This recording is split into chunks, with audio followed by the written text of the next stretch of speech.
Assalamualaikum warahmatullahi wabarakatuh. Kami di kelompok 8 ingin menjelaskan tentang sektoral. Kelompok kami terdiri dari saya, Zuleka Permatasari, dan teman kelompok saya yaitu Silvi Napisaul Jannah. Pada pemateri 1, materi akan disampaikan oleh Silvi.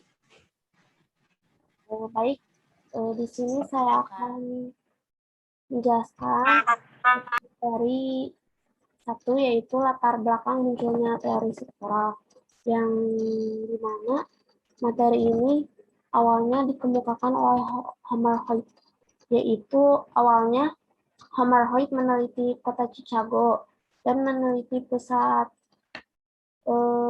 sentral bisnis CBS, dan berpendapat bahwa pengelompokan tata guna lahan menjulur seperti irisan kuitar. Kemudian adanya perbedaan kawasan kota berdasarkan jenis gedung maupun kelompok penduduk tanpa ada latar belakang kejadian tertentu. Kemudian dampak pendirian perumahan kaum elit sendiri yaitu akan mendorong naiknya harga tanah yang berlokasi di daerah tepian. Kemudian yang kedua ada struktur keruangan kota dalam teori sektoral, yaitu berkembang berdasarkan sektor-sektor. Zona kota terbagi-bagi seperti bentuk pita. Yang pertama ada zona 1, yaitu pusat kota atau central distributions, meliputi perkantoran, perbelanjaan, dan lain-lain. Kemudian zona yang kedua ada daerah manufaktur, terdapat kawasan industri ringan dan perdagangan. Yang selanjutnya ada zona ketiga, permukiman kelas rendah, berada di dekat pusat kota dan terdapat kawasan Murbawisma, tempat tinggal kaum buruh. Yang zona keempat yaitu permukiman kelas menengah, yaitu berada agak jauh dari pusat kota atau sektor industri, dan terdapat kawasan Madyawisma yang merupakan tempat tinggal kaum menengah. Yang selanjutnya ada zona kelima yaitu permukiman kelas atas, terdapat kawasan Adiwisma yaitu kawasan tempat tinggal kaum elit, kaum atas. Kemudian yang selanjutnya ada materi tentang menentukan syarat berlakunya teori sektoral. Yang pertama adanya sektor-sektor, yaitu menghasilkan karakter yang dimiliki oleh sektor-sektor yang telah ada terlebih dahulu. Didasarkan pada kenyataannya bahwa di dalam kota-kota terdapat variasi sewa tanah yang dipengaruhi oleh faktor transportasi, komunikasi, dan segala aspeknya. Kemudian yang kedua dan ketiga ada mengalami perkembangan keluar dan sifatnya memanjang, yaitu bahwa perkembangan kota dipengaruhi oleh faktor jaringan jalan atau aksesibilitas yang memadai seperti rel kereta api dan jalan raya. Lalu sebuah kota seolah-olah terdiri dari masing-masing sektor yang mengalami perkembangan keluar. Kemudian daerah-daerah yang memiliki sewa tanah dan harga yang rendah adalah berupa jalur-jalur yang terbentuknya memanjang dari pusat kota ke daerah perbatasan. Baik, sekian yang dapat saya sampaikan. Selanjutnya akan diteruskan materi selanjutnya oleh teman saya. Saya akan menjelaskan tentang materi kelemahan teori sektoral dan studi kasus yang mengkaji tentang kota yang menggunakan teori sektoral. Yang keempat materinya yaitu kelemahan teori sektoral. Yang pertama yaitu bergantung pada transportasi yang menjari.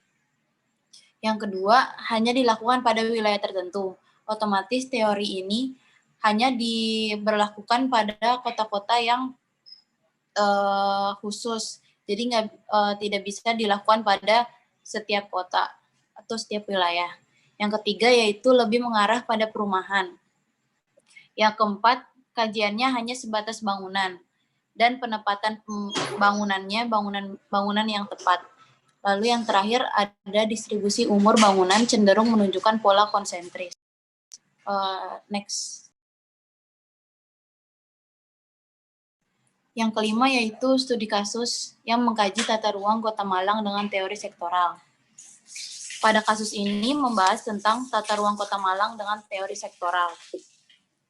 Penelitian ini dilakukan menggunakan metode studi lapangan dengan penelitian deskriptif dan pendekatan kualitatif.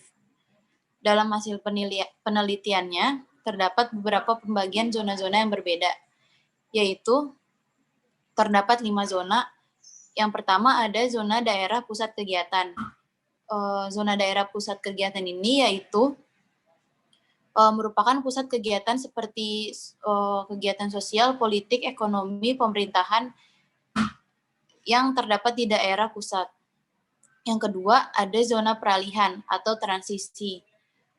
Zona ini disebut peralihan atau transisi karena awalnya merupakan inti kota dan mengalami transisi karena beberapa hal.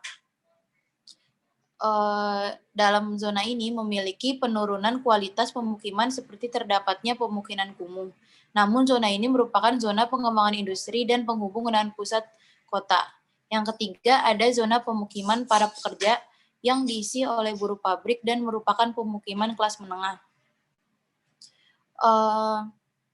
Pada zona ini merupakan zona yang merupakan pemukiman yang ditempati oleh para buruh. Ada zona keempat yaitu zona kawasan elit yang ditinggali oleh para pejabat, pengusaha besar, dan petinggi kota lainnya. Pada zona ini dapat dilihat dari besarnya bangunan perumahan dan luasnya lahan. Dan yang terakhir ada zona pengelaju yang terkena dampak sekunder dari aplikasi teknologi. Sekian dari materi yang saya sampaikan. Terima kasih. Materi yang kelompok saya sampaikan sudah selesai. Ada tambahan, Silvi? Mungkin dicukupkan. Mungkin cukup dari saya. Ya, mungkin cukup pemaparan materi dari kelompok 8 yang menjelaskan tentang teori sektoral. Kurang lebihnya mohon maaf. Terima kasih.